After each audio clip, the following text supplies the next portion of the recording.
కార్యక్రమాన్ని ప్రారంభించుకుందామండి. ప్రార్థన చేసుకుని కార్యక్రమాన్ని ప్రారంభించుకుందాం. కృపగల తండ్రి, దయగల దేవ, సర్వోన్నతుడా, సర్వశక్తిమంతుడా, నీ ఘనమైన శ్రేష్టమైన అతి పరిశుద్ధమైన నామానికి స్తుతులు స్తోత్రాలు చెల్లించుకున్నాం. మా ప్రభువా, మా తండ్రి, నీ ప్రేమ చేతను కృప చేతను గడిచిన సంవత్సర కాల దినాలన్నింటిలోనూ మమ్మల్ని ఎంతగానో ప్రేమించి దీవించి ఆశీర్వదించి తండ్రి, ఈ నూతన సంవత్సరంలో 2026వ సంవత్సరంలో మొదటి నెలలో తండ్రి, మరి ప్రథమ ప్రభు దినంలో మమ్మల్ని అందరినీ అడుగుపెట్టి మీరెంతగానో ఇచ్చినటువంటి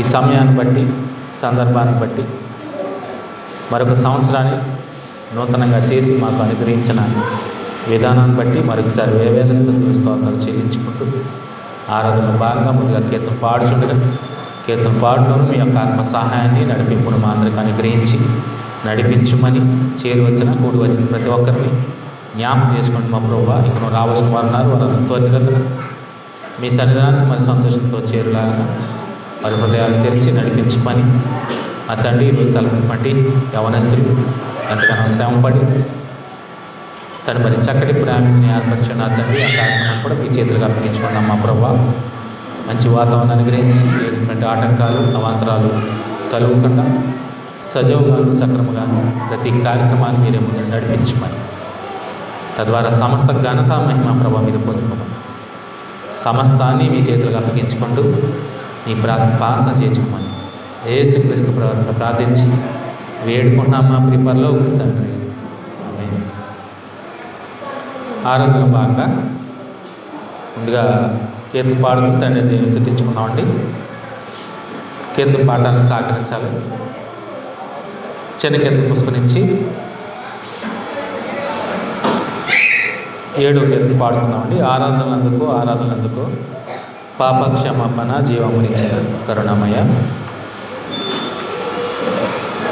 చిన్న కీర్తన పుస్తకం నుంచి 7వ కీర్తన పాడుకుందామండి.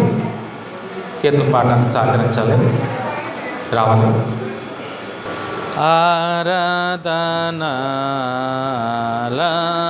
ఆరాధనలందుకు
ప్రేమించి పంపితి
రెండవదిగా అదే చెనికల పుస్తకం నుంచి 9వ కీర్తన అండి. దేవుని యందు నిరీక్షణ ఉంచి దేవుని యందు నిరీక్షణ ఉంచి ఆయనను స్తుతించు నా ప్రాణమా. దేవుని యందు నిరీక్షణ ఉంచి ఆయనను స్తుతించు నా ప్రాణమా.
నీకు విరోధముగా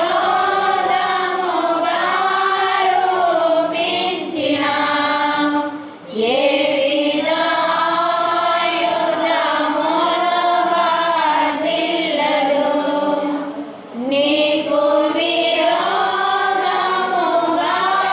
రూపించిన ఏ విధ ఆయుధమును వర్ధిల్లదు.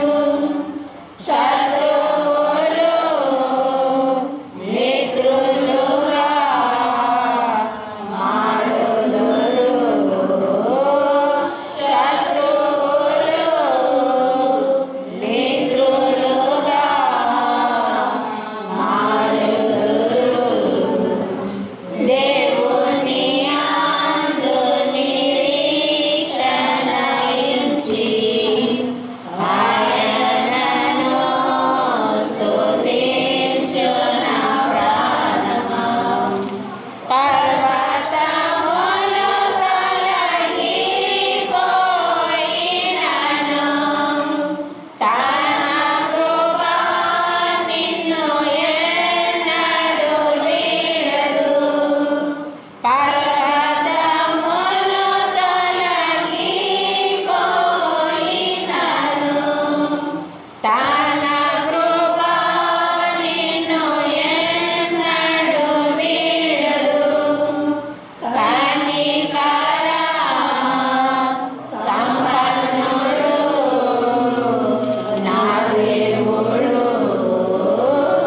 కనికర సంపన్నుడు నా దేవుడు. దేవుని యందు నిరీక్షణ ఉంచి ఆయనను స్తుతించు నా ప్రాణమా. మూడవదిగా అదే చిన్న పుస్తకం నుంచి 25వ కీర్తన పాడుతున్నాను. ప్రేమామృత దారి ఇచ్చింది మన యేసుకి సంబంధం. ప్రేమామృత ధారలో చిందిన మన యేసుకు సమమెవరు. ఆ ప్రేమామృత ధారలో చిందిన మన యేసుకు సమమెవరు. ప్రేమ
అదే చిన్న కీర్తన పుస్తకం నుంచి 55 కీర్తన పాడుకుందామండి. పరమద్రాక్ష వనమా.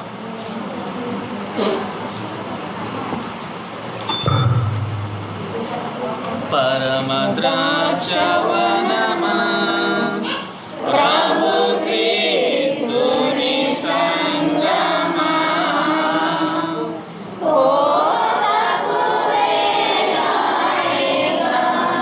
నీతి ఫలములియగా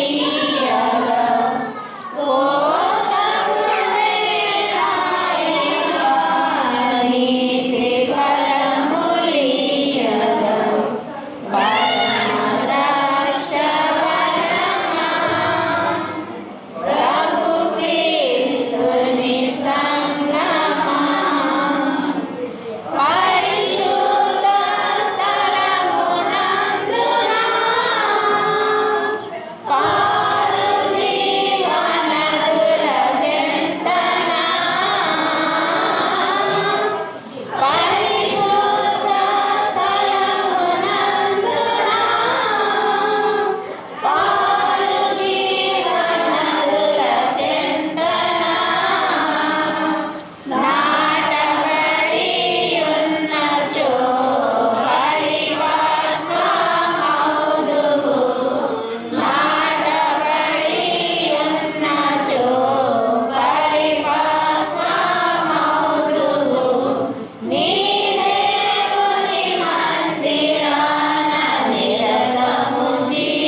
కీర్తన పాడుకుని దాన్ని నేను స్థుతించుకున్నామండి. మరి కీర్తన పాడడానికి సహకరించిన మరి సహోదరులను కూడా నా ప్రభు పెట్టిన ప్రజలను తెలియజేస్తుంది. ఈ ఆరాధన కొరకు ఏర్పాటు చేయడం వాగ్పడడం వాగ్భాగం. ఈ ఆరాధన కొరకు ఏర్పాటు చేయడం వాగ్పడము ఈ నూతన సంవత్సరంలో మొదటి ప్రభుత్వంలో దేవాదేవుడు మనందరినీ ప్రవేశపెట్టినందుకు ముందుగా దేవాదేవుడు చెల్లించబద్ధమైనవండి. మర్యాద కొరకు ఏర్పాటు చేయడం బాధపడడం వాకి భాగము. అపోజినటువంటి పేదలు గారు రాసినటువంటి పేదల పత్రిక నుంచి 2వ పేదల పత్రిక నుంచి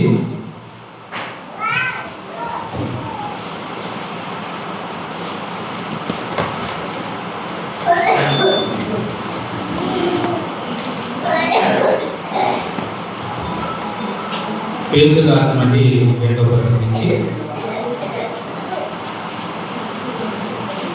మొదటి అధ్యాయము. అపోజినటువంటి పేదలు రాసినటువంటి 2వ పత్రిక మొదటి అధ్యాయము. మరి లేఖన భాగాన్ని మన మధ్యనటువంటి బేడపూడి ప్రసాద్ గారు చదివిపిస్తారండి.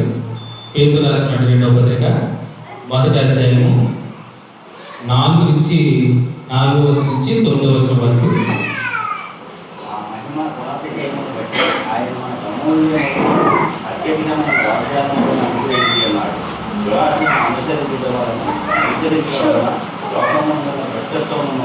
ఈ వాగ్దానము తప్పించుకొని వారివారమవుతున్నట్లు వాటిని అభిషేకించను. ఆ హేతు చేతనే ఈ మధ్య మీరు పూర్ణకాయవారి ఈ విశ్వాసమందు సత్వమునందు జ్ఞానమందు ఆశానిగ్రహములను సహనమునందు భక్తియందు సహోదర ప్రేమనందు దయను అమర్చబడి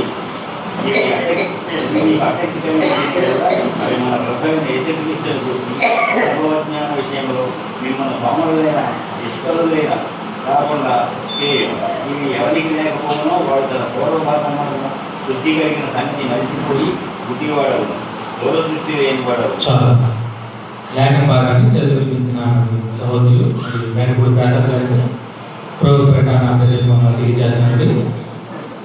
లేఖన భాగాన్ని వివరించిన ముందు చిన్న ప్రార్థన చేసుకుని వాక్యాన్ని వివరించిన ప్రయత్నం చేద్దాం. చిన్న ప్రార్థన చేసుకుందాం. పరిశుద్ధుడా మన తండ్రి, మీ ఘనమైన శ్రేష్టమైన అతి పరిశుద్ధమైన నామాన్ని స్తుతిస్తూ చెల్లించుకున్నాం. మా ప్రభువా, ఈ నూతన సంవత్సరంలో మరి మొదటి ప్రభుత్వంలో మమ్మల్ని అందరినీ ప్రవేశపెట్టి మిమ్మల్ని స్థుతించడానికి, కీర్తించడానికి, మహిమపరచడానికి ఈ సమయాన్ని మా అందరికీ అనుగ్రహించినందుకు మరొకసారి వేవేల స్తుతిస్తూ చెల్లించుకుంటూ మా ప్రభావం ఎంతవరకు కేసులు పాడకు మిమ్మల్ని స్థుతించాం. మా ప్రభావ మరి సమయంలో మరి వాక్యం ద్వారా మిమ్మల్ని స్థుతించడానికి, గణపరచడానికి, మహిమపరచడానికి మరి లేఖన భాగాన్ని వివరించుండగా వాక్యం ద్వారా మీరు మాతో మాట్లాడి శ్రేష్టమైన సంగతి అండి మీరు విడిచిపెట్టకుండా మరి వించిన వారు వారి హృదయాలు భద్రపరుచుకుని ఆత్మీయంగా పాలించడానికి కృప చూపించి సహాయం అందించమని మా ప్రభావ ఈరోజు ప్రతి కార్యక్రమాన్ని మీ చేతులకు అప్పగించుకుంటూ తద్వారా సమస్త ఘనత మహిమ ప్రభావం మీరు పొందుకోమని సమస్తాన్ని మీ చేతులకు అప్పగించుకుంటూ ఈ ప్రార్థన చేసినాం. యేసుక్రీస్తు ప్రభువుతో ప్రార్థించి వేడుకున్నామా మీ పరలోకపు తండ్రి, ఆమేన్. ముందుగా ఈ సమయాన్ని నాకు తీసుకోండి. తండ్రి దేవునికి కుమారుడు యేసుక్రీస్తు ప్రభువు మరి చేతి వచ్చిన కూడి వచ్చిన ప్రతి ఒక్కరు కూడా నా శుభాకాంక్షలు తెలియజేస్తానండి. దేవదేవుని మహాప్రభు చేత ఆయన శాసనాస్తంతో ఆయన దైవిక చూపుతో మనందరినీ గడిచిన 2025 సంవత్సరంలో మనం ఎంతగానో ప్రేమించి దీవించి ఆశీర్వదించి ఆయన రెక్కచెట్ల భద్రపరుచుకుని మరి నూతన సంవత్సరంలో ఈ 2026 సంవత్సరంలో కూడా దేవాదేవుడు 2025లో ఎట్టి ప్రేమనైతే మన ఎడల ఉంచి మనకు అనుగ్రహించాడో అట్టి ప్రేమని మనకి కొనసాగించాలన్నా మరి ఈ నూతన సంవత్సరంలో మొట్టమొదటి ప్రథమ ప్రభుత్వంలో మనందరినీ ఎంతగానో మరి ఆయన ప్రేమించి ఆయన కొరకు భద్రపరుచుకొని ఇటు రీతిగా మనందరినీ చక్కటి మంచి వాతావరణం అనుగ్రహించి మంచి ఆరోగ్యాలతో మనందరినీ మరి సజీవుగా వచ్చి మరి ఈ ప్రభుత్వంలో మనందరినీ అడుగు పెట్టించమంటే దేవదేవుడు మనం ఎంతగానో కొరటికి కాదు చెల్లించి బదులమైనటువంటి త్వరగా ఈరోజు వాక్య ధ్యానాన్ని ముగించుకునే ప్రయత్నం చేద్దాం. ఇంకా మరి మిగతా కార్యక్రమాలు అది భోజన కార్యక్రమాలు కూడా ఉన్నాయి కాబట్టి గడిచిన సంవత్సరంలో చివరి ప్రభుత్వంలో 52వ వారంగా ఆయన చెప్పిన జ్ఞాపకంగా ఆ సంవత్సరం వదిలేరు. అది కూడా చెప్పాలి. 2020 సంవత్సరం చివరి ప్రభుత్వం అంటే 52వ వారంలో చెప్పినటువంటి మెసేజ్ దేని గురించి ధ్యానం చేసుకున్నాం? నిజ క్రైస్తవులు ఎలా జీవించాలి, మీది కాపు మరియు మీకు ఒక విషయం చెప్పాలి. ఈ వాక్యాన్ని ఈ కాపుకి గొప్పదానికి సంగతి చెప్పాను అంతే. గుర్తుంది నాకు 1వ తారీఖు అక్కడ నేను ప్రసంగం చేశాను, అది పిలిచారు నన్ను. సో మీరు లోకం మర్యాద అనుసరింపక ఉత్తమమును అనుకోవాలన్నటువంటి దేవుని చిత్తం మీద మీరు ఏమవ్వాలన్నా మీ మనసు మారి రూపాంతరం చెందాలి. ఇంకా పాత వస్తువులే కాకుండా కొత్త వస్తువులే. ఇప్పుడు సంక్రాంతి పండుగ వస్తుంది, అందరూ చక్కగా ఇంటి మీద రాసుకున్న ఎక్కడ సామాన్లు తీసి సంవత్సరం ఒకసారి చెంపండి ఎలాగ మళ్ళీ వాటి మళ్ళీ పైన పెడతారు. అలాగా ప్రతి సంవత్సరం కనీసం మీ హృదయాన్ని వాక్యం అనే చింతపండుతో రోమకోవడం కనీసం అంతేనమ్మా. ఎందుకంటే ఎప్పటికప్పుడు అలాంటి సంవత్సరానికి ఒకసారి బిందులు తీసినట్టు ఆ ఇతర సామాన్లు తీసినట్టు కాకుండా నూతనంగా అవంటే చెప్పాను కదా, పాత తిత్తుల్లో కొత్త ద్రాక్షరసంలో ఉండకండి. పాత తిత్తులో కొత్త ద్రాక్షరసం అంటే తిరిగిపోతాయి. పాత దాంట్లో మనకు కనీసం లేదు, కొత్త దాంట్లో కొత్తగానే ఉంది అంతే కదా. కొత్త సంవత్సరంలో పాత బట్టలు వేసుకుంటారు కాకుండా ప్రతి ఒక్కరూ కొత్త వస్త్రాలు వేసుకుంటారు. చక్కగా ఈరోజు కూడా చాలా కొత్త బట్టలు వేసుకుంటారు చాలా మంది. సో బట్టలు కొత్తయే కానీ లోన పాతలుగా అవునా. సో మనం కూడా నూతనం పరచబడాలంటే అది ఒకే ఒక వ్యక్తి వల్ల అవుతుంది. అది మన ప్రభు అయిన ఎవడైనా క్రీస్తు చేసినందున్నాడు కదా వాడు నూతన సృష్టి. సో ప్రయత్నం చేయండి. నేను 2020 సంవత్సరం 31 తారీఖు రాత్రి అది చెప్పాను. ఇంకా ఎవరైతే క్రీస్తునందు లేదో, క్రీస్తునందు ఎవరైతే ఇంకా నూతనంగా జన్మించలేదో, నూతనంగా జన్మించి మీరు చేసుకోండి పండుగ. అవునా. క్రీస్తునందు లేకపోతే మనం చేసే ప్రతి కార్యక్రమం కూడా వ్యర్థము. రైట్, అదే చెప్పాను. నిజ క్రైస్తవులు ఎలా జీవించాలి చక్కగా నేను డిసెంబర్ నెల మనం క్రిస్మస్ గురించి మాట్లాడుతాను కాబట్టి కన్య అనుకోండి మరి గురించి నేను జ్ఞాపకం చేశాను. నాకు తెలిసి అంతేనా. ఆమె ఎలాంటిది? ఆమె ఇదే చూపులో ఎలా ఉంటే అద్భుతంగా ఉంది. అవునా. ప్రార్థనా పరురాలు, భక్తి పరురాలు, అంతకు మించి తన పరిశుద్ధతని కాపాడుకుంది కనుకనే పరలోకం నుంచి దేవదేవుని దృష్టి రథచేతిలో ఉన్నటువంటి మరియ మీద పడింది. అక్కడ స్త్రీలు ఎవరు లేక కాదు. అవునా. చాలా మంది స్త్రీలు ఉన్నారు, కన్యలు కూడా ఉంటారు. అవునా. అందరిలో ది బెస్ట్ చూస్ చేసుకున్నాడు దేవాదేవుడు. ఎందుకంటే క్వాలిటీ చెక్ చేసుకున్నాడు ఆయన. ఇప్పుడు ఏమైనా కొనాలన్నా క్వాలిటీ చెక్ చేసుకుంటాం. ప్రతి వస్తువుని చెక్ చేస్తాను. పుస్తకాలు కానించి, పెన్నులు కానించి, ఫోన్లు కానించి, ఇంట్లో ప్రతి వస్తువు కట్టి బిల్డింగ్ కానించి, వాడిని మెటీరియల్ కానించి అన్ని క్వాలిటీ చెక్ చేసుకుంటామే. ఏం వాడతామా, ఏం చేస్తున్నామా, ఏం మెటీరియల్ మనం ఎందుకు చేసుకున్నాం, ప్రతిదీ పరిశీలన చేసి ఇక పదార్థాలు అయితే చెప్పవలసిన లేదు, కాక నోట్లు వేసుకుని చూస్తాం. వాటి విషయాల్లో మనం ఎలా ఉన్నామంటే మరి పరమ తండ్రి చెక్ చేయండి. ఆయన కార్యాన్ని స్థిరపరచుకోవడానికి, ఆయన కార్యాన్ని నెరవేర్చడానికి, అమలుపరచడానికి, ఆయన చిత్తాన్ని బయలుపరచడానికి మరి ఎందుకు చేసుకోవడా ది బెస్ట్.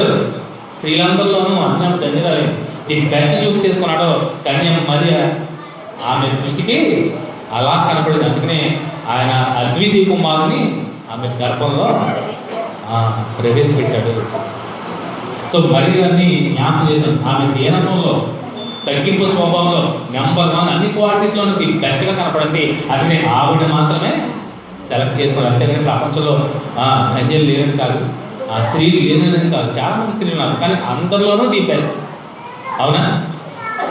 సో మనం లాస్ట్ వీక్ అంటే 2020 సంవత్సరంలో లాస్ట్ చివరి ప్రభుత్వంలో మనం జ్ఞాపకం చేసుకున్నాం. సో మరి ఈరోజు మనకు శ్రేష్టమైన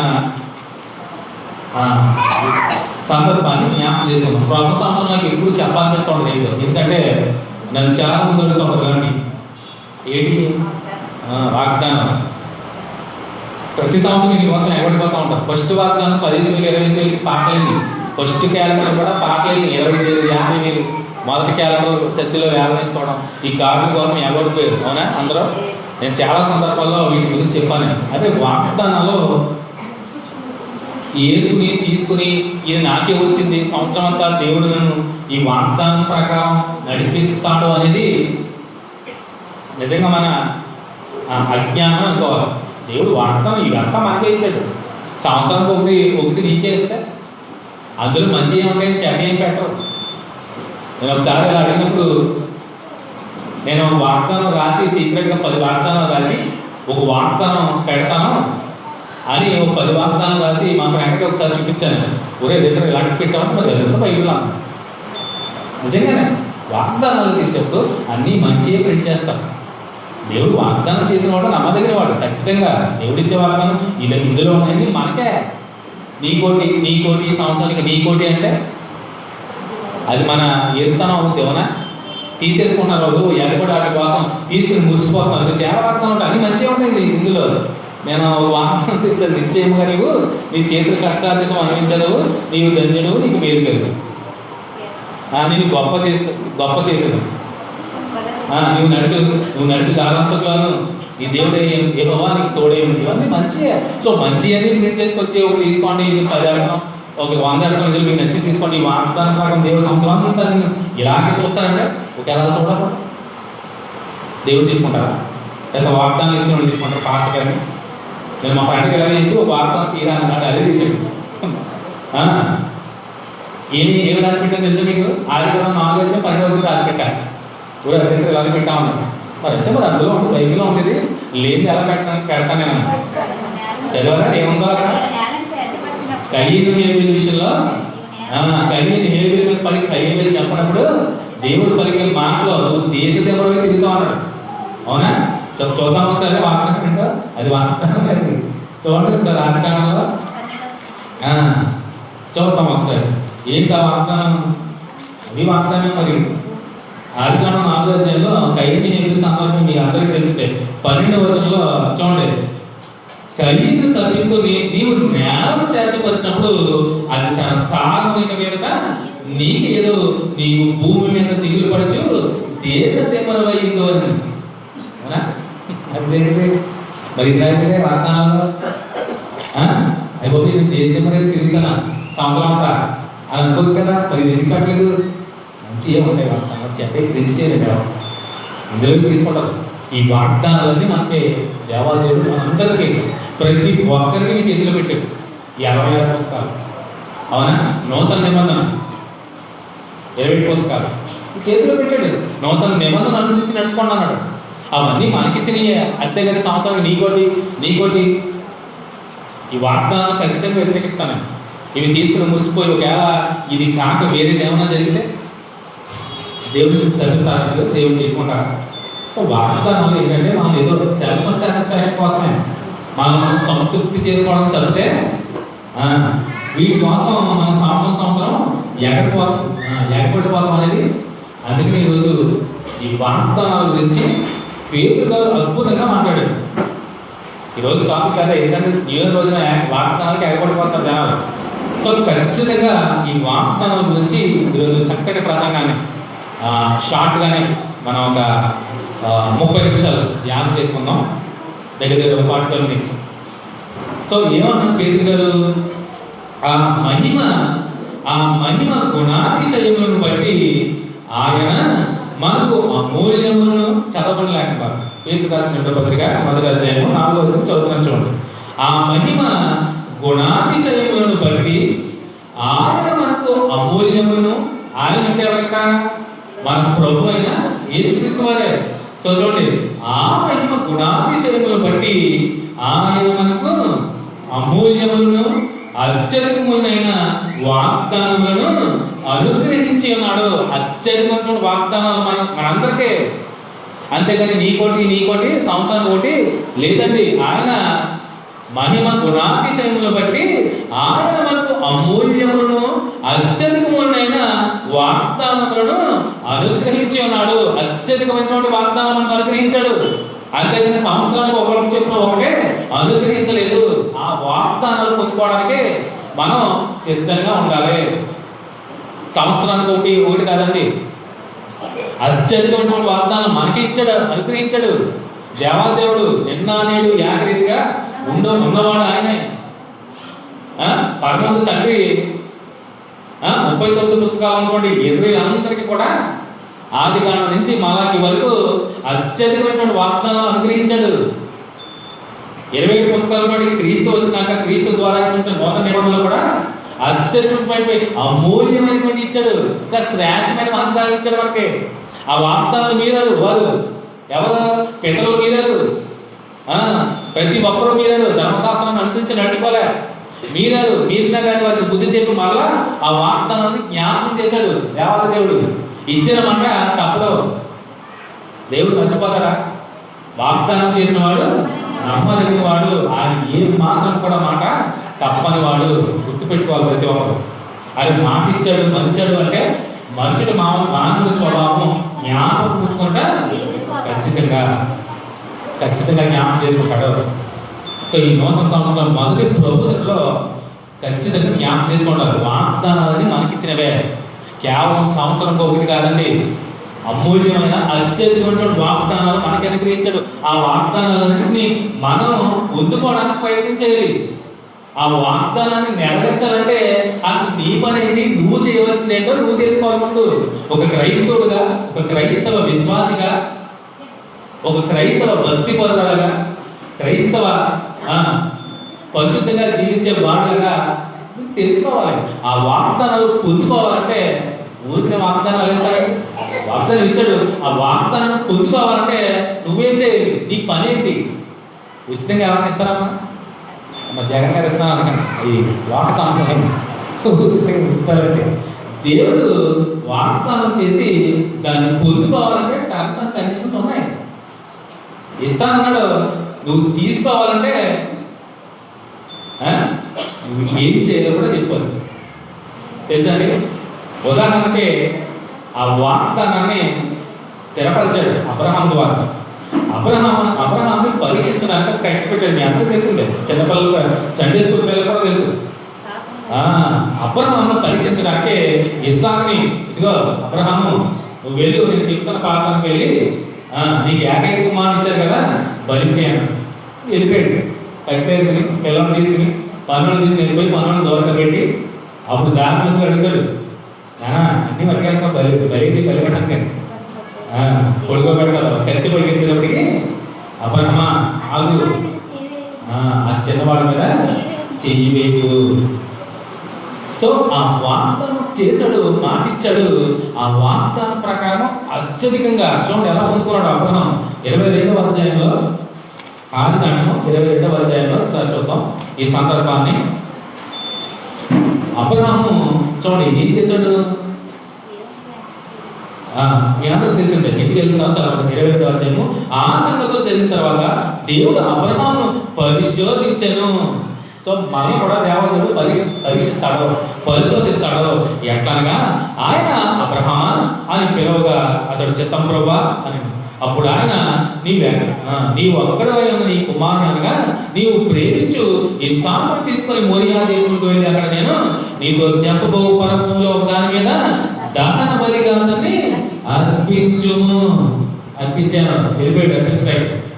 10వ వచనం చూడండి. అప్పుడు అబ్రహాము తన కుమారుని వధించుటకు తన చెయ్యి చాపి కత్తి పట్టుకొనగా యెహోవా దూత పరలోకం నుండి అబ్రహామా అని అతను పిలిచి అందుకు చిత్తం ప్రభావం. అప్పుడు ఆయన ఆ చిన్నవాని మీద చెయ్యి వేయకము, అతన్ని ఏమీ చేయకము, నీకు ఒక్కడనైన నీ కుమారుని నాకే వెనక తీయలేదు కనుక నీవు దేవునికి భయపడవాడని ఇందువలన నాకు కనపడుచున్నదనను. చూడండి, అంటే దేవుడికి భయపడాలంటే దేవుని యందు భయభక్తులు కలిగి జీవించాలి. ముందుగా వాగ్దానాలు పొందుకోవాలంటే, ఆ వాగ్దానాలు స్థిరపరచుకోవాలంటే ముందుగా దేవుని యందు భయభక్తులు కలిగి ఉండాలి. అబ్రహాము పరీక్షలో నెగ్గాడు. అదేంటి ప్రభా లేఖకి ఇచ్చాను బాబుని, ఇంతలోనే నువ్వు ఇలాగ తీసుకున్నావేంటి ప్రభా అని అనలేదండి. ఇలా అనలే, ఇచ్చి తీసేసుకున్నావేంటి ప్రభా అనలే. ఇచ్చాడు, అడిగాడు, ఇవ్వటానికే వెనుక తీయలేదు. మరలా రెండోసారి 25వ కనబడి పిలిచి ఏం చెప్తా చూడండి, 15వ వచనంలో, 22 వచనంలో చూడండి. యెహోవా దూత రెండో మారు పరలోకం నుండి అబ్రహామును పిలిచి ఎట్లనను, నీవు ఒక్కడే నీకు కుమారుని వెనుక తీయలేదు, వెనుక తీయక ఈ కార్యము చేసినందున చూడండి, నేను నిన్ను ఆశీర్వదించి ఆకాశ నక్షత్రముల వలె సముద్ర తీరమందరి ఇసుక వలె నీ సంతానమును నిశ్చయముగా విస్తరింపచేసేదను. చూడండి 19వ వచనం చూడండి, 18వ వచనం. మరియు నీవు నా మాట వినినందున భూలోకములో జనములన్నీ నీ సంతానం వలన బడును, నా తోడని ప్రమాణము చేయుచున్నాను. చూడండి ఎంత గొప్పగా ఇచ్చాడు ఆశీర్వాదం, వాగ్దానం ఇచ్చాడు. ఇక్కడ వాగ్దానాన్ని ఎప్పటి వరకు స్థిరపరిచాడు. చివరి పుస్తకం అంటే మరాఠీ కనపడదు. ప్రకటన నూతన నిబంధనలు కూడా చివరి వరకు ఆయన ఇచ్చిన మాట నెరవేర్చుకుంటూనే వచ్చాడు. చూడండి అబ్రహాముని ఎలా ఆశ్రయించాడు, కేవలం ఆయన భయభక్తులు కలిగి జీవించినందున, మాట వినుట వలన. మాట వింట శ్రేష్టం, అందుకనే శ్రేష్టం అయింది. ఆకాశ నక్షత్రం వలె సముద్ర తీరంలో ఇసుక రేణి వలె నీ సంతానాన్ని. అంతే కదండి, ఏమన్నాడు, జనములన్నీ, ఏ జనములు, భూలోకములో జనములన్నీ నీ సంతానం వలన ఆశీర్వదించబడునని ప్రమాణం చేయుచున్నాను. అంటే మనందరూ ఎవరి సంతానం? అబ్రహాము సంతానం. భూలోకంలో ఒక మనిషి జీవిస్తున్నాడంటే అబ్రహాము సంతానమే.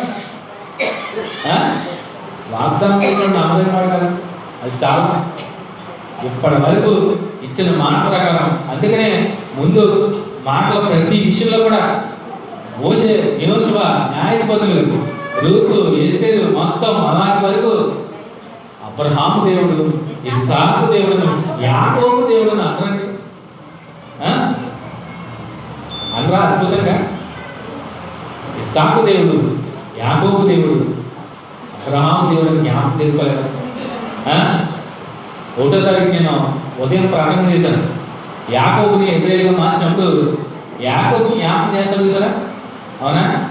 నువ్వు మాట ఇచ్చావే నాకు, అబ్రహాము సంతానము ఇస్సాకు దేవుడును అయినటువంటి నీకు మాట ఇచ్చావే, నిర్మూలన చేయిందని జ్ఞాపకం చేసుకుంటావని అద్భుతంగా జ్ఞాపకం చేసుకోలేదు.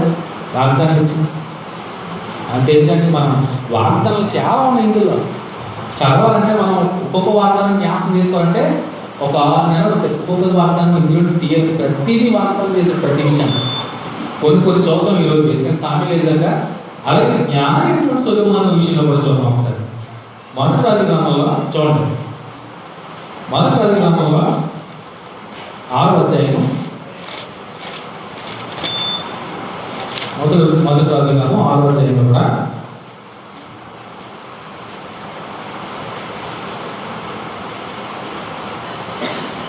6వ అధ్యాయం కూడా చూద్దాం. 11వ వచనం చూద్దాం ఒకసారి. 11 చదువుకుంటే ఒక 2-3 వచనాలు మనకి చూడండి. మొదటి రాజు గ్రంథం 6వ అధ్యాయము 11వ వచనంలో, అంతలో యెహోవా వాక్కు సొలొమోనుకు ప్రత్యక్షమై ఇలాగ సెలవిచ్చెను, ఈ మందిరమును నీవు కట్టించుచున్నావే. సొలొమోను మందిరం కట్టించినప్పుడు చూడండి, ఈ మందిరమును నీవు కట్టించుచున్నావే, నీవు నా కట్టడలను న్యాయవిధులను అనుసరించి నడుచుకోవచ్చు, నేను నియమించిన ఆజ్ఞలన్నిటినీ గైకొని ఎడల నీ తండ్రి అయిన దావీదుతో నేను చేసిన వాగ్దానమును నీ పక్షముగా స్థిరపరచెదను. నా జనుడైన ఇశ్రాయేలు విడిచిపెట్టక నేను వారి మధ్య నివాసము చేసేదను. చేశాడా? సొలొమోను మందిరం కట్టాడు. మందిరంలో దేవుడు ప్రత్యక్ష దిగిరాలుగా యాజకులందరూ ఏమయ్యారు? జడుచుకున్నారు. దేవుడికి ప్రత్యక్షత దిగి వచ్చినప్పుడు ఆ మందిరంలో దిగినప్పుడు చూడండి ఏం చెప్తాడు సొలొమోనుకి, నువ్వు మందిరం కట్టడం నా ఘనత కొరకు నువ్వు నాకు మందిరం కట్టిస్తున్నావే, కట్టించేందుకు ఒక నిమిషం చూడు నేను చెప్తున్నాను ఏమని. అతను యెహోవాకు సొలొమోను ప్రత్యక్షమై ఇలాగ సెలవిచ్చెను, ఈ మందిరమును నీవు కట్టించుచున్నావే, నీవు నా కట్టడలను న్యాయ విధులను అనుసరించి నడుచుకొనుచు నేను నియమించిన ఆజ్ఞలన్నిటినీ కలిగి ఎడల నీ తండ్రి అయిన దావీదుతో నేను చేసిన వాగ్దానమును నీ పక్షముగా స్థిరపరచెదను. ఒకవేళ చేయకపోతే నాకు వద్దన్నాడంతే. నువ్వు ఎంత బంగారం పెట్టి కట్టించినా నీ మందిరం నాకు వద్దు వద్దనుకున్నా. ఏమైంది సొలొమోను? గొప్ప ప్రపంచంలో ఎంత గొప్ప మందిరం ఏమైంది? రాయి మీద రాయి లేదు, తప్పండి. సొలొమోను అద్భుతంగా నడిచాడు దేవాలయ ప్రజలు నడిపించుకోవడానికి. సిరి సంపదలో అసలు ఆ మనసులో ఆలోచన లేదు. దేవుడు ప్రత్యక్షమైన సొలొమోనుకి ఏం కావాలన్నప్పుడు అదే మనమైతే సార్ చెప్పినట్టున్నాను, దేవుడు కళ్ళ కనబడి ప్రత్యక్షమే దేవుడా నీ కోరిక ఏంటని అడిగితే ఏం కొడుతామా చెప్పాలి. ఉద్యమం డబ్బులు అడుగుతాం, తర్వాత బాబా మరణం లేకుండా చూడు, మరణమే కాకుండా అమ్మోట్లు లేకుండా చూడు అని మనం కోరుకుంటాం. అలాంటి విచిత్రం ఇంతే కాదు ఆశ అన్నమాట. కానీ సొలొమోను దేవుడు ప్రత్యక్షం అంటే అలా ఏం కోరుకోలేదండి. దేవా నీ ప్రజలు నీ శక్తిగా చేసినటువంటి ప్రజలు లెక్కకు మించి ఎక్కువగా ఉన్నారు, నేను ఒక్కనే వారిని నడిపించడానికి నాకు సామర్థ్యం చాలు, అందుని బట్టి వాళ్ళంతా నేను నడిపించుకోవడానికి నాకు జ్ఞానం అయినా దేవుడికి సొలొమోను ఏం ఇచ్చాడు? షాక్ ఇచ్చాడు ఒక రకంగా చెప్పాలంటే. దేవుడు నిజంగానే ఒక రకంగా మంత్రముగ్ధుడైపోయాడు సొలొమోను. భయభక్తులు, విధేయత, వినయం, ఆ మనసును చూసి సొలొమోను ఇన్ని బంగారం పెడతా ఉంటాను కానీ జ్ఞానం అడగదు కదా, వాటితో పాటు నేను గొప్ప చేసేది ఈ పూజల్లో నీ అంత తెలివైన ఉంటాను అంతే. అవునా? వాగ్దానం చేసాడా? నెరవేర్చాడా? లేదండి. ఆయన సిరి సంపద చూడటానికి ప్రపంచం నలుమూల నుంచి వచ్చేసేవాడు సొలొమోనుని కొనియాడుతూ. ఆయన గంటలు చూడటానికి పరిగెత్తుకుంటూ వచ్చేవాడు ఇంకా నలుమూల నుంచి. అంత గొప్ప చేశాడే. ఆ వాగ్దానాన్ని స్థిరపరచుకున్నాడా? ఎంతవరకు పోగొట్టుకున్నాడు. ఆయన ఆజ్ఞలు కట్టడలు విధులన్నీ పాటించినంతసేపు వాగ్దానం అలాగే ఉంటే ఎప్పుడైతే ఆయన ముందుగా చెప్పాడు నువ్వు కట్టేసుకున్నావైనా మందిరం కట్టించే ముందు టర్మ్స్ అండ్ కండిషన్స్ చదువుకో. కొన్ని నిబంధనలో నేను ఇచ్చిన ఆజ్ఞ చొప్పున నువ్వు నడిస్తేనే అది పొందుకుంటావు. అట్ ది సేమ్ టైం క్రైస్తవ విశ్వాసం మనం కూడా దేవుడు ఇచ్చినటువంటి ఆ నూతన నిబంధన అనుసరించి నడుచుకుంటేనే ఈ సంవత్సరంలో విచ్చేతను వాగ్దానం పొందేసుకున్నాం చూసారా, అవి నిజమయ్యి తెలుసండి. ఎవరైనా మీరు తీసుకున్న వాగ్దానంలో మీరు స్థిరపరచుకోవాలి, మీరు పొందుకోవాలి అంటే ఇంకా ఏం చేయాలి? దేవుడు ఇచ్చినటువంటి ఆజ్ఞను అనుసరించి నడుచుకోవాలి. ముందుగా భయభక్తులు కలిగి ఉండాలి, విధేయత చూపించాలి, పరిశుద్ధంగా నమ్మకంగా చేయించాలి మనం వరకు. అప్పుడు అంతేగాని వాడు తీసుకున్న వచ్చేసాం ఇంటికి బైబిల్ పెట్టేసి సంవత్సరం అంతా దాన్ని చూస్తూ మురిసిపోతూ ఉంటే ఏం ఒకే ఉండదండి. ఆ వాగ్దానాన్ని పొందుకోవాల్సిన ఏం చేయాలో క్లియర్గా చెప్పాడు. అవునా? సొలొమోను విషయంలో. కానీ సొలొమోను పొందుకున్నాడో స్థిరపరచుకున్నాడు కానీ దాన్ని నిలబెట్టుకోలేదు. అంటే వాగ్దానం ఇచ్చి తీసేసుకుంటాడు, తీసేసుకుంటాడు. అవునా? అవునా? ఇచ్చాడు, మొట్టమొదటి సౌలు నిలబెట్టాడు, నిలబెట్టుకోలేదు, మాట్లాడపాడు. ఏమేడు? సింహాసనాన్ని పోగొట్టుకున్నాడు.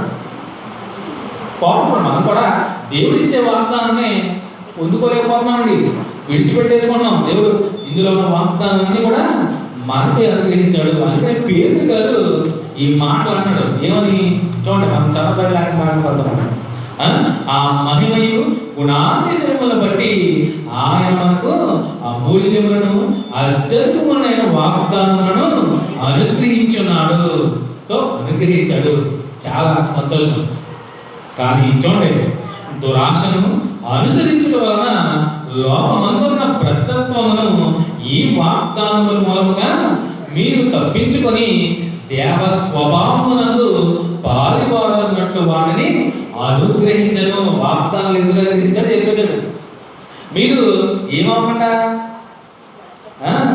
దురాశను అనుసరించడం వలన లోపమున్న భ్రష్టత్వమును ఈ వాగ్దానముల మూలముగా మీరు తప్పించుకొని ఈ వాగ్దానాల ద్వారా దురాశ నుంచి అలాగే లోపమున్నటువంటి భ్రష్టత్వాన్ని నుంచి తప్పించుకోవడానికే ఈ వాగ్దానాలు మీకు అనుగ్రహించాడు మన ప్రభువైన యేసుక్రీస్తు వారి ద్వారా. ఆ వాగ్దానాలు పొందుకున్న వారు ఎంత జాగ్రత్త ఉండాలండి, ఎంత నియమ నిబంధనలతో పరిశుద్ధంగా జీవిస్తూ దేవుడు చూపిన మార్గంలో నడవడమే కదా. ఈ ఇహలోక మాలిన్యాన్ని అంటించుకోకుండా లోకానుసారమైన జీవితాన్ని జీవించకుండా ఉంటే ఖచ్చితంగా మనం ఈ లోకంలో ఉన్నటువంటి భ్రష్టత్వాన్ని నుంచి తప్పించుకోవచ్చు. నిమిత్తము ఈ వాగ్దానాన్ని మనకి అనుగ్రహించాలని చెప్తూ దేవ స్వభావమునందు పాలిపాలనట్టు వాటిని అనుగ్రహించను. దేవ స్వభావం అంటే దేవుని స్వరూపాన్ని ధరించుకోవడానికి. అవునా? దాసుని పోలిగా పుట్టి దేవుని పోలిగా పుట్టి దాసుని స్వరూపం ధరించుకున్నాడు మన ప్రభువు యేసుక్రీస్తువారు. కానీ మనం ఏం ధరించుకోవాలి? దేవ స్వభావం అంటే అదే దేవుని స్వభావాన్ని ధరించుకోవాలి. ప్రభువు యేసుక్రీస్తు వారి స్వభావాన్ని అంటే క్రీస్తు దైవత్వాన్ని మనం పొందుకోవాలంటే నువ్వు ఎవరిలో ఉండాలి? క్రీస్తులోనే ఉండాలి. క్రీస్తుని కలిగి ఉండాలి. క్రీస్తుని ధరించుకొని ఉండాలి. ఆయన నీకోసం దాసుని స్వరూపాన్ని ధరించుకున్నాడు. దేవుని పోలిక పుట్టి దాసుని స్వరూపం అంటే తగ్గించుకున్నాడు. తను తాను తగ్గించుకున్నాడు. నీ కొరకు, నా కొరకు, నీ బిడ్డలందరి కొరకు. అయినా కానీ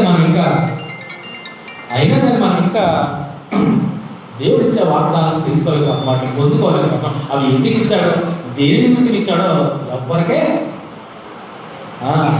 పట్టించుకోవడానికి ఎవరు పట్టించుకోవడం అసలు. అరే వాగ్దానం తీసుకున్నావు, ఎందుకు ఇచ్చాడు? ఈ వాగ్దానం బట్టి నేను ఎలా నడుచుకోవాలి?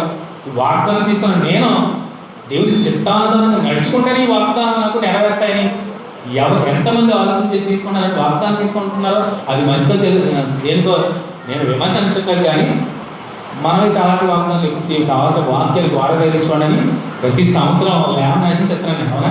30 కాదు కానీ ఇంట్లో వాక్యం అవి చూసాను మీకు వాక్యానుసారంగా నడుచుకుంటారనే ఉద్దేశంతో. కానీ ఆ ఇచ్చిన లేమనేషన్ ప్రకారం మీకు జరుగుతుందని కాదండి. అందులో ఏ వాక్యం నేను చూడలేను. పనిచేసాను అలాగే ఒకటి కాదు, ప్రతి సంవత్సరం ఇస్తాను. అవి వాగ్దానం మాత్రం ఎంత మాత్రమో కాదు. సో గుర్తుపెట్టుకోండి. సో దేవ స్వభావమునందు పాలుపాలనట్లు వాటిని అనుగ్రహించిన వాగ్దానాల్లో దేవుని స్వభావాన్ని, దేవుని ధరించుకోవడానికి, క్రీస్తుని ధరించుకోవడానికే వాటిని మనకే అనుగ్రహించాడు.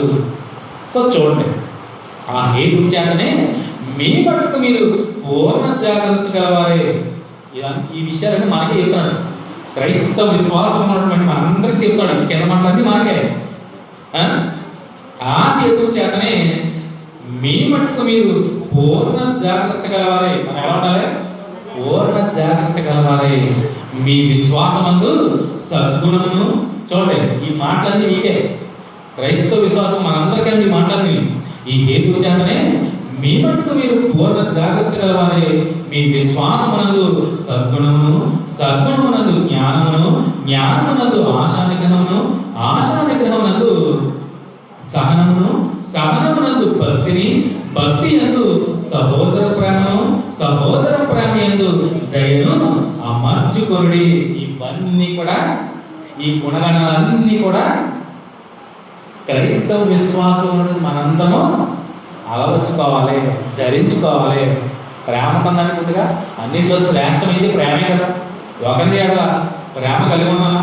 క్రీస్తు మనకి ఇచ్చినటువంటి పంచినటువంటి ప్రేమ కదా. ఆ క్రీస్తు ప్రేమే కదా మనం క్రైస్తవులుగా పాటించవలసింది. ప్రేమ కలిగి ఉన్నామంటే ముందుగా ఈ పొరుగు అని ప్రేమిస్తున్నాం, ద్వేషిస్తున్నాం, ఆలోచించేది. క్రైస్తవులు ప్రేమ కలిసేవాళ్ళు. విద్వేషాలు, కలహాలు, కల్మషాలు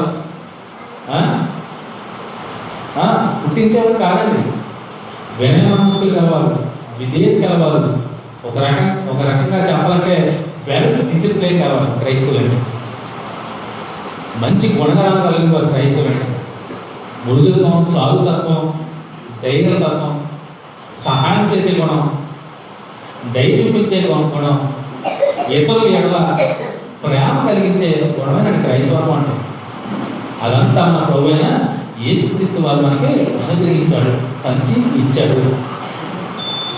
ఆయన పోలి నడుచుకుంటే చాలు, ఆటోమేటిక్గా అవన్నీ మనకి చూడండి చక్కగా చెబుతున్నాడు. ఈ హేతు చేతనే మీ మటుకు మీరు పూర్ణ జాగ్రత్త కలవాలి, మీ విశ్వాసం నందు సద్గుణమును, మంచి గుణాలు కలిగి ఉండాలి.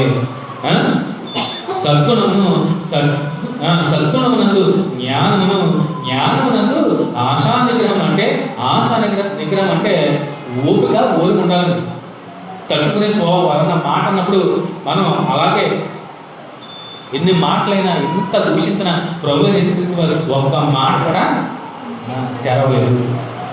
ఒక్క మాట కూడా గొర్రెలకు వచ్చి కత్తిరించుకున్నట్టు మౌనంగా ఎలా ఉంటుందో ఆయన నోరు తెరవలేదు. గొర్రె వచ్చి కత్తిరించేటప్పుడు మౌనంగానే ఉంటుందంట, మాట్లాడదా. అలాగే ఉన్నాడు మన ప్రభు. ఆయన మరణానికి అప్పగించే ముందు ఆలోచించేది.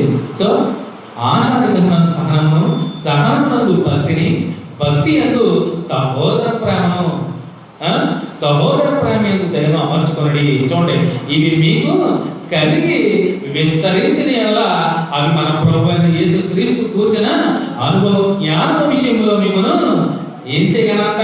మిమ్మను స్వాములై, చూడండి, మిమ్మను స్వాములైనను నిష్ఫలులైనను కాకుండా చేయను. ఇవన్నీ లక్షణాలు మీరు అనుసరించి నడిస్తే నిష్ఫలుగాను స్వాములుగాను ఉండకుండా చేస్తాయంటే గుణగణాలు. ఈ గుణగణాలన్నీ కూడా మనం అనుసరించి నడిస్తే నిష్ఫలు అంటే ఎందుకు పనికి రాని వాళ్ళ అవ్వమంటండి, అక్కడి నుంచి స్వాములా ఉండమంటండి. అసలు అవన్నీ చెప్తూనే చూడండి, ఇవి ఎవరికి లేకపోవును. ఇవంటే పైన చెప్పాను కదా, ఇష్ట సహోదర ప్రేమ, దయ, జ్ఞానము, సద్గుణము, విశ్వాసము, సద్గుణము, ఆశా నిగ్రహము, సహనము, భక్తి ఎందు సహోదర ప్రేమ ఎందు దయ. ఇవన్నీ లేకపోతారంటండి. చూడండి, ఇవి ఎవరికి లేకపోవును వాడు తన పూర్వ పాపము వలన శుద్ధి కలిగిన సంగతి మరచిపోయి గుడ్డివాడును, దూరదృష్టి లేని వాడును. ఇక్కడ గుడ్డివాడంటే భౌతిక సంబంధపడి గుడ్డితనం కాదండి, కళ్ళుండి చూడకపోవడమే ఆత్మీయ గుడ్డితనం అసలే. అవునా? ఈ లక్షణాలన్నీ లేవనుకోండి క్రైస్తవుల్లో.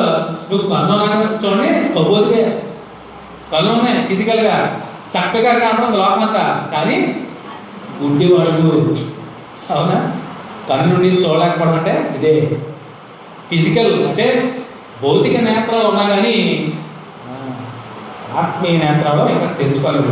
భౌతిక సంబంధం నేత్రాలు తెలుసుకొని చూస్తున్నామేమో అంతే. జంతువులు కూడా చూస్తాయి, వాటికి కొన్ని ఉంటాయి. వాటికి మనకి తేడా ఉందన్న ఒక రకంగా చెప్పలేదు. అవునా? అవి చూస్తాయి. సో ఆలోచించేది, ఈ లక్షణాలన్నీ లేకపోతే ఇవి ఎవరికి లేకపోవును వాడు తన పూర్వ పాపంలో శుద్ధి కలిగిన సంగతి మరిచి, నీ పూర్వ పాపాలను ఒప్పుకొని విడిచిపెట్టి నువ్వు పరిశుద్ధుడిగా క్రీస్తునందు మర్చబడి చెక్కబడి అమ్మ చూసావా విశ్వాసగా, అవన్నీ మర్చిపోయి ఒకవేళ నువ్వు క్రైస్తవుడిగా చెప్పిన లక్షణాలన్నీ నువ్వు పాటించకుండా తప్పుతానంట, నీ పూర్వపు ఏమన్నాడు? తన పూర్వపు పాపమును శుద్ధి కలిగిన సంగతి మర్చిపోయి గుడ్డివాడను, దూరదృష్టి లేని వాడను చెప్పేసిన ఫైనల్గా. నువ్వు కన్నున్న చూడలేవు అంటే అందరితో అనుకుంటుంది. ఘోరమైనటువంటి పాపస్థితులు మళ్ళా నువ్వు వెళ్ళిపోతావు. పూర్వం నువ్వు పాపాలు విడిచిపెట్టే కదా నీతిమంతుడిగా తీర్చిదిద్దాడు నీ ప్రభు, నీ కోసం ప్రాణం పెట్టిన ప్రభు యేసుక్రీస్తు వారు. అయినా కానీ నువ్వు వాటిని మరిచి ఈ అవలక్షణాలన్నీ నువ్వు అలవర్చుకుంటే దేవుడి ఇచ్చినటువంటి మంచి లక్షణాలు అనుసరించి నడుచుకోకపోతే పూర్వస్థితి ఎలా ఉందో అలాగే. అదే అక్కడ కడగబడ్డ మంది వరదలో తోలినట్టు సామెతల గ్రంథంలో మనం కూడా అలాగే ఉంటాం. శుభ్రంగా స్నానం చేసినా కానీ అదే కొత్త సంవత్సరంలో కొత్త బట్టలు వేసుకున్న లోన పాత స్థితి అలాగే ఉంటాయి. ఎంత పరిచయం పెట్టుకో, ఈ లోపల స్థితి పోలేదనుకోండి పైకి బాగా కనపడతాం. మంచిగా రచించుకున్నా, మంచి పరిచయం ఒక కాస్ట్ ఒక ₹1,00,000 పరిచయం పెట్టుకోండి, లోన పోగలినప్పుడు పైకి ప్రభు యేసుక్రీస్తు వారు కూడా ఓ వ్యాసాలను శాస్త్రులారా పరిచయారా మీరు సున్నం కొట్టిన సమాధిలో ఉన్నారన్నారు. వాటిని అవి చూడటానికి చాలా ముస్తాబయి సుందరంగా ఉంటాయి, కానీ లోపల సమస్త విధండి కల్మషంతోనూ పంపు కొడుతున్నాయి అంటున్నాడు. ఈ ఎవరి మాటలో ప్రభు అయినా యేసుక్రీస్తు వారి మాటలే. సున్నం కొట్టిన సమాధిలో ఉన్నారట. సున్నం కొట్టిన సమాధులు అలాగే చక్కగా అలంకరించి వేస్ట్ రోజు కనపడుతుంది, చక్కగా తలతలు ఆడిపోతాయి, కానీ లోన ఎలా ఉందంటారు పంపు కొడుతున్నాయి, పురుగులు పడి పంపు కొడుతున్నాయి అన్నాడు. ప్రభు అయిన యేసుక్రీస్తు వారి స్వయం దైవ కుమారుని మాటలేదు. ముందు నువ్వు లోపల శుద్ధి చేసుకో, బయటికి వెళ్ళదు. వారి గురించి వ్యాసదారి జీవితం జీవించే వారందరి గురించి చెప్పేశాడు ప్రభు. స్టేట్మెంట్ పాస్ చేశాడు, వ్యాసదారి జీవితం జీవించే ప్రతి ఒక్కరికి వర్తిస్తాయి ఈ విషయాలు. నువ్వు కూడా ఆగమా, నువ్వు కూడా సున్నం కొట్టు సమాధానం ఉన్నావు. పైకి చాలా వస్తావని పౌరులు దట్టంగా కొడుకు నీకు ఏది నీళ్ళు రాసుకుని వచ్చినా వాన వాకపోతే సున్నం కొట్టిన సమాధానం మనం కూడా, అవునా? సో అలా కాకండి, అలా ఉండకండి. సో దేవుడు అమూల్యమైనటువంటి అద్భుతమైనటువంటి వాగ్దానం మనకు అనుగ్రహించాడు. అత్యధికమైనటువంటి వాగ్దానాలు అవి పొందుకోవాలంటే ముందుగా ఆయన యొక్క భయభక్తులు కలిగి ఉండాలి. అంతెందుకంటే చివరిగా మాట చెప్పి ముగిస్తాను. అంతెందుకు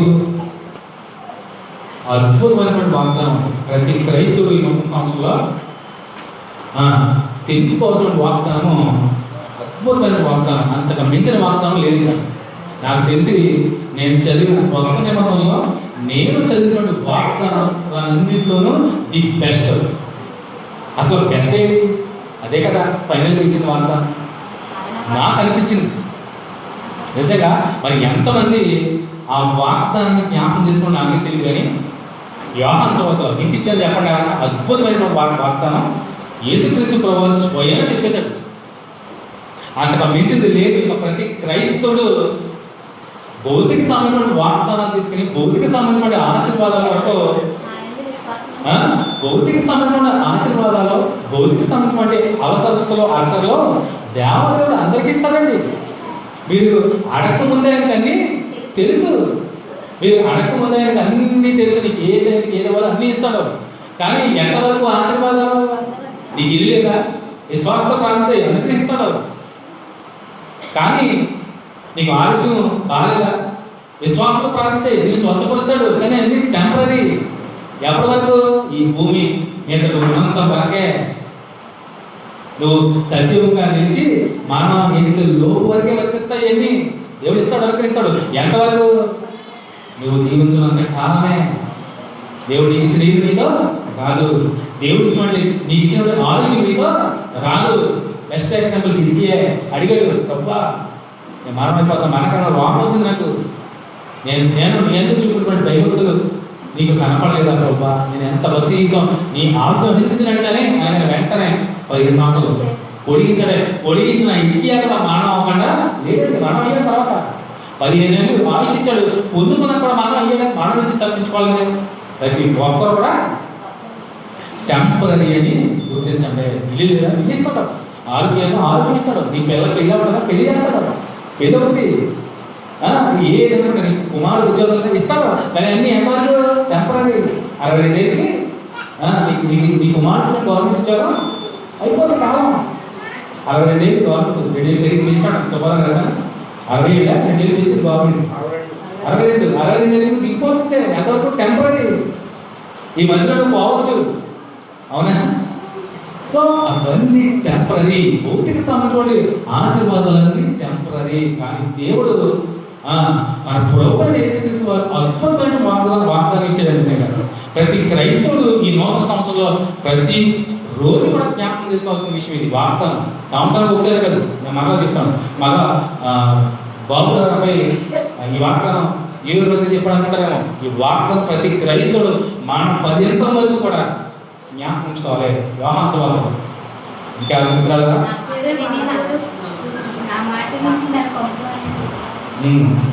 లేదు. అద్భుతమైనటువంటి వార్తలు ఇచ్చాడు. యోహాను సువార్త 14వ అధ్యాయం చూడండి. అద్భుతమైనటువంటి వార్తలు నిజంగా. నేను అంతకుమించి క్రైస్తవ విశ్వాసం ఏం కావాలి చూడండి. 14 మొదటి నుంచి చదువుకున్నాం. ఒక 4 వచనాలు చదువుకుంటే మీకు అర్థమైపోతుంది. మీకు ప్రతి ఒక్కరు తీయండి. మొదటి ప్రవచనంలో ఈ నూతన సంవత్సరంలో ప్రతి ఒక్కరు హృదయాన్ని ఆ హృదయంలో భద్రపరుచుకున్నటువంటి వాగ్దానం ఇది చూడండి. మీ హృదయమును కలవరపెట్టకు. మీ గురి ఎవరు చెప్పాడో శిష్యులందరితో మాట్లాడతాడో మీ హృదయం కలవరపడకు. నీ గురి దేవుని యందు విశ్వాసం ఉంచుతున్నారు, నా యందును విశ్వాసమించడి. నా తండ్రి యొక్క అనేక నివాసములు కలవు, లేని ఎడల మీతో చెప్పుదును. చూడండి, జాగ్రత్తగా అర్థం చేసుకోండి. మీకు స్థలము స్థిరపరిచి వెళుచున్నాను. నేను వెళ్ళి మీకు స్థలము స్థిరపరిచిన ఎడల నేనున్న స్థలంలో మీరు ఉండులాగున మరలా వచ్చి నా యొద్దకు మిమ్మల్ని తీసుకొని పోవదును. ఎవరిని? శిష్యులేనా? క్రైస్తవ విశ్వాసులందరికీ చెప్తున్నాడు ఈ విషయం. ఆయన వెళ్తున్నాడు, ఊరిని అసలే. నేను వెళ్ళిన తర్వాత నేను వెళ్ళేది మీ కొరకు స్థలం సిద్ధపరచడానికి. ఎందుకంటే నేను ఉండే స్థలంలో మీరు కూడా ఉండులాగున మీ కొరకు చూడండి మరలా వచ్చి నా యొద్దకు మిమ్మల్ని తీసుకొని పోదును. ఇంతకు మించిన వాగ్దానం ఏం కావాలి క్రైస్తవుడు? ఆయన మరలా రాబోతున్నాడు. అందరినీ కూడా వెంట పెట్టుకుని తీసుకెళ్తున్నాడు. అక్కడ ఆకలి తట్టుకుంటావు, వ్యాధి బాధంలో, కష్ట నష్టాలు, ఇబ్బందులు అసలే ఉండవు. పనికి వెళ్ళాలని లేదు, ఉద్యోగం చేయాలని లేదు, ఎల్లప్పుడూ ఆనందము, సంతోషము, యుగములు. అద్భుతమైనటువంటి ఆ పరలోకాన్ని మనం కొనలాగా ప్రభు ముఖాన్ని చూసి ఆ మహాభాగ్యాన్ని మనకి అనుగ్రహించండి గొప్ప వాగ్దానము. అంతకు మించిన వాగ్దానం ఇంకేం కావాలి? కేవలం ఈ లోక సంబంధంలో ఆశీర్వాదం వరకు ఆ కోట్ల కోసం మనం ఎగబడిపోతున్నామే, అవి కాదండి. ఎంతవరకు ఈ భూమి ఉన్నంత వరకే నీకు వర్తిస్తాయి. ఆ కొరకు మానవైన తర్వాత అద్భుతమైనటువంటి ప్రణాళిక ప్రభు ఆయన కుమారుని క్రీస్తు వారు నీకు అనుగ్రహించాడే. ఇది శ్రేష్టమైనటువంటి వాగ్దానము. నేను మరలా వచ్చి నిన్ను తీసుకెళ్తాను అక్కడే.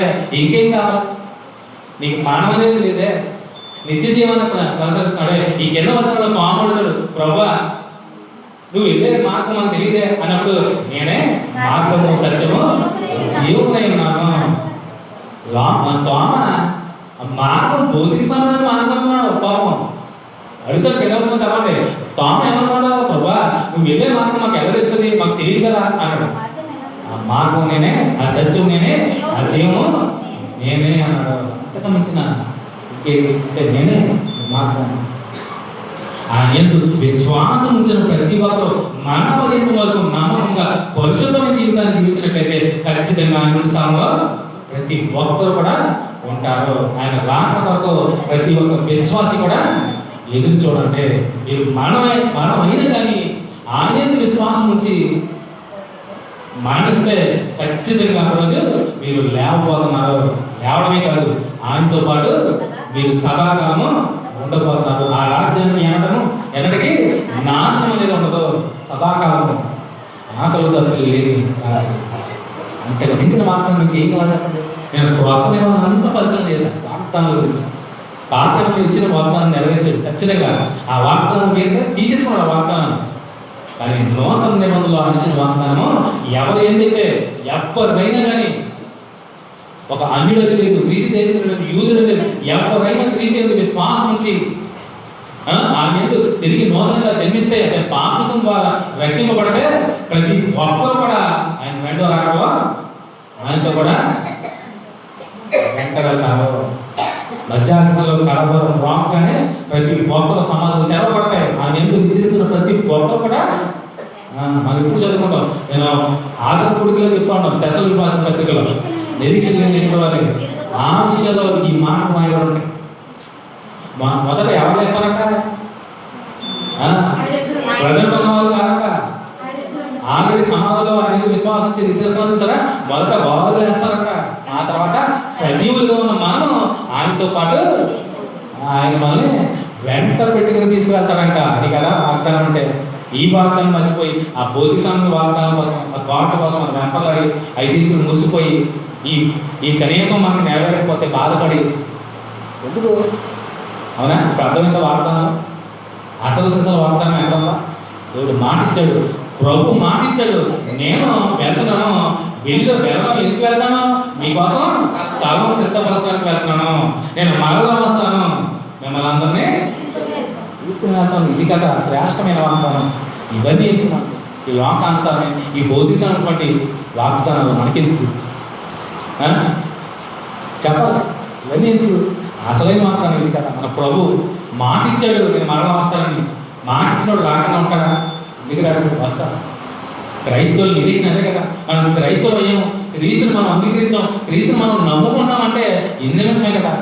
మనమైనా తిరిగి లేస్తా కదా. ఇది కదా క్రైస్తవత్వం అంటే. క్రైస్తవత్వం అంటే మనం ఏదేదో అనుకుంటున్నాం, కానీ క్రైస్తవత్వం అంటే ఒక మార్గము. ఆ మార్గము మన ప్రభు అయిన యేసుక్రీస్తు. ఎవరైతే ఆయన విశ్వాసం ఉంచి నమ్మి విశ్వాసం ఉంచిన వాడు రక్షింపబడను, నమ్మన వానికి శిక్ష విధింపబడను. సో నువ్వు ఆయనతో ఉంటావా లేదంటే ఇక్కడ విడిచిపెట్టబడతావా? ఆలోచించేది. ఈ నూతన సంవత్సరంలో ప్రతి క్రైస్తవ విశ్వాసి ఎవరిదైతే క్రీస్తు అంగీకరించలేదో, ఎవరైతే బాప్తిసం తీసుకోలేదో ప్రతి ఒక్కరు కూడా ఆ ఏంటో నూతనంగా జన్మించడానికి సిద్ధపడతాయి. ఈరోజు పొద్దున్న చక్కగా సంఘం ఎలిసా గారి సంఘం నుంచి ఒక చక్కటి వార్త కనపడింది. ఈరోజు బాప్తిసం తీసుకున్నాను. చాలా సింపుల్గా ఎక్కడికి వెళ్ళాలంటే బాప్తిసం తీసుకుంటాను. అద్భుతం అనిపిస్తుందండి. దానికి ప్రయత్నం చేయండి. ఆ వాగ్దానాలను మీరు నెరవేర్చుకోవాలంటే, క్రీస్తు ఇచ్చినటువంటి ఈ వాగ్దానాన్ని మీరు పొందుకోవాలంటే మీరు త్వరగా, ఎంత త్వరగా అయితే అంత త్వరగా ఆ నీళ్ళు తిరిగి జన్మించడానికి బాప్తిసం తీసుకోవడానికి ప్రయత్నం చేయండి. ఏమో ఆయన రిపేర్ అవ్వచ్చేమో, నువ్వు విడిచిపెట్టబడతావేమో, సమయం ఉండగలేని వారిని అంగీకరించడానికి ఇంకా నువ్వు లేట్ చేస్తావంటే, ఇంకా నువ్వు వెనకాడికి చేస్తావంటే, ఇంకా నీకు కేవలం భౌతిక సంబంధమైన క్రైస్తవుడుగానే ఉండిపోయావు. ఈ లోక ఆశీర్వాదం నిమిత్తమే నువ్వు క్రీస్తుని నమ్ముకున్నావంటే నీ విశ్వాసము వ్యర్థము. మనుషులందరికంటే దౌర్భాగ్యుడు అవుతూ ఉంటాడు పౌలు. కొరింథీ రాసిన పత్రికలో మనుషులందరూ ఈ జీవితం మటుకే క్రీస్తు అని నువ్వు నమ్మినట్లయితే మనుషులందరికంటే నువ్వు దౌర్భాగ్యుడు అవుతావు అనడం లేదా పౌరు మాట? నా సొంత మాట కాదు, కొరింథీ రాసిన పత్రికలో ఉన్నాడు. అద్భుతమైన మాటలు.